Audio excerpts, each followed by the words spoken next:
मेरे निमित्त से तुम्हें हर साल दशहरा मैदान पर जलाया जा रहा है, मेरे कारण से तुम्हारा अपमान हो रहा है, मेरे कारण से लोग तुम्हारे रावण बुरा मानते हैं। पता नहीं क्या क्या ये सारी दुनिया कह रही है। रावण से सीता का जीव रावण को कहता है नरकों में जाके, तेरी इस संसार में बहुत बदनामी हो रही है, बहुत बदनामी। तो रावण कहता है बदनामी तो होगी, मैंने बदनामी का काम किया है, मैंने तुम्हारा अपहरण किया था, तो ये तो बदनामी का काम ही, बदनामी तो होगी, कोई प्रशंसा थोड़ी होगी। सीता कहती नहीं लंकेश, तुम्हारी कोई गलती नहीं, इन सारी गलतियों की जड़ मैं हूं। रावण स्तब्ध हो गया, बोले तुम्हारी क्या गलती है, तुम्हारी क्या गलती है, तुम्हारी तो कोई, रावण कहता है मैं, तुम्हारी क्या गलती है, तुम्हारा तो कोई दोष है ही नहीं, सारा दोष मेरा है। और दोनों में इतना विसंवाद हो गया, बहस। रावण कहता है सारा दोष मेरा है, और सीता कहती है सारा दोष मेरा है। जब दो अपराधी अपने आप को दोषी मान लें, क्या मजा आ जाए। समाज में और घरों में जब भी कोई झगड़ा टंटे होते हैं, सासू अपने को दोषी मान ले और बहू अपने को मान ले, सदा सदा के लिए झगड़ा खत्म हो जाएगा। तू मैं झगड़ा हो रहा है, तेरी गलती है मेरी नहीं, तेरी गलती है मेरी नहीं। जैन दर्शन बस इसके खिलाफ है। जैन दर्शन को तुम समझ ही नहीं पाओगे। जैन दर्शन कहता है कि गलती किसकी है, दुनिया किसको गलत मान रही है, इसको मत सुनो। तुम तो एक ही बात कहो, गलती है या नहीं है, सारी गलती मेरी है, सारी गलती मेरी है, तुम्हारी कोई भी गलती नहीं। बस इतना सा तुम मान लो, सारा जगत तुम्हारे लिए मीत हो जाएगा। एक सासू और बहू थी, बहुत अच्छा प्रसंग था। लड़का था और पिता थे, दोनों एक बाजार से बरनी लेकर आए, कांच की, बहुत प्यारी बरनी थी, रख दी। सासू अलग कमरे में बैठी थी, वो लोग बाहर बैठे थे। बहू ने बरनी उठाई और हाथ से छूट गई, बरनी टूट गई। अब वो जो लड़का था उसने कहा ये तो बरनी की आवाज है। वो आपे से बाहर, इसके हाथ तोड़ दूंगा, इसने बरनी तोड़ दी, डंडा लेके आया। ससुर भी बड़बड़ाते हुए आ गया। बहू से गलती भर हो जाए पूरा घर टूटता है। ससुर आ गया गालियां देते हुए, अंधी है, लूली है, लंगड़ी है, इतना नहीं विवेक है, जब से आई ये घर बर्बाद कर दिया है, जब से अरे भाई घर बर्बाद देंगे, एक बरनी बर्बाद की है, लेकिन बरनी के बहाने क्या भरी थी ना बंदूक, बरनी तो एक बहाना था। दोनों के अंदर बंदूक बारूद भरी हुई थी, दोनों जब से आई है तब से बर्बाद कर दिया, नाश कर दिया। कहां की उल्टा आ गई है, अरे वाह भाई, अरे एक बरनी है भाई क्यों, लेकिन दोनों डंडा लेके आ गए। सासू थी, वो मुनि भक्तन थी, साधुओं का प्रवचन सुनती थी। हो सकता है उस समय 12 वर्षीय कोर्स कर रही हो सकता है साधु के प्रवचन सुने हो, जैन दर्शन उसको समझ में आ गया। उसने कहा आज बहू की खैरियत नहीं है, ये बाप बेटा एक हो गए हैं, और जिस ढंग से गालियां बक रहे हैं, आज बहू की खैरियत नहीं है, इसका सिर फूटेगा, कुछ भी हो सकता है। सासू तुरंत उठ करके उस कमरे में पहुंच गए जहां बरनी फूटी थी। छोकरा तो आ ही रहा था।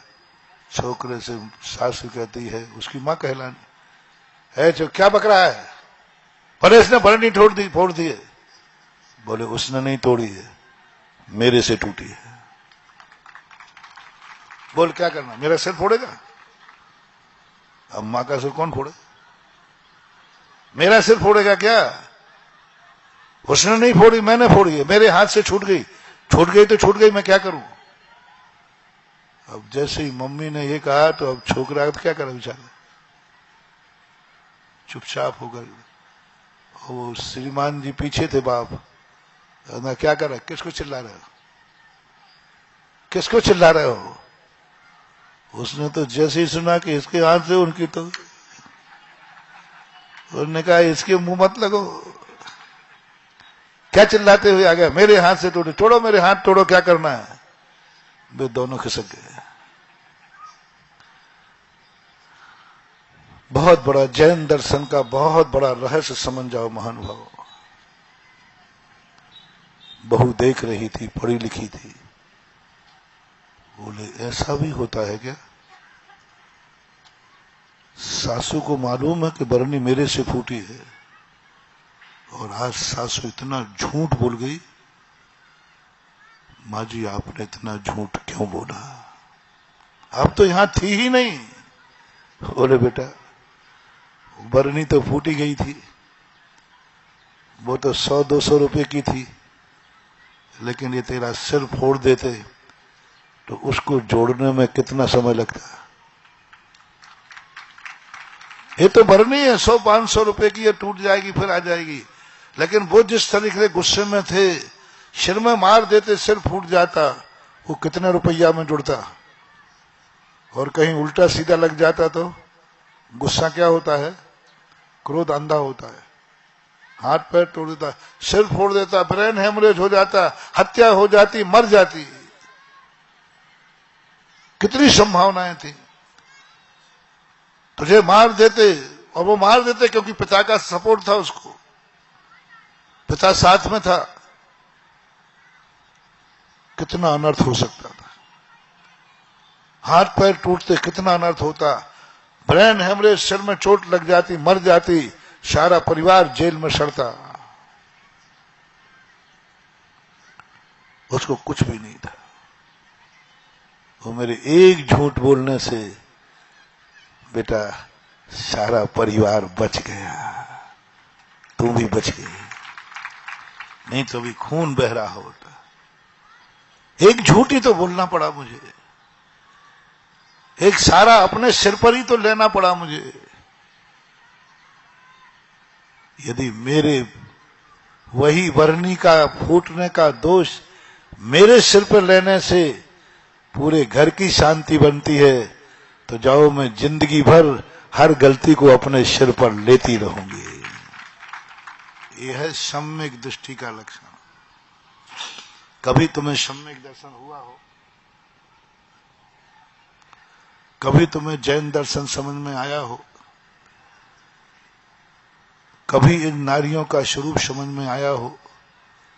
तो कभी आपके मन में ऐसा भाव आ जाए, मेरे द्वारा मेरी कोई गलती नहीं है, इस गलती को यदि मैं अपने सिर पर ले लेती हूं तो शांति हो जाएगी, सब कुछ ठीक हो जाएगा, और कुछ भी गलती नहीं, ले लेना,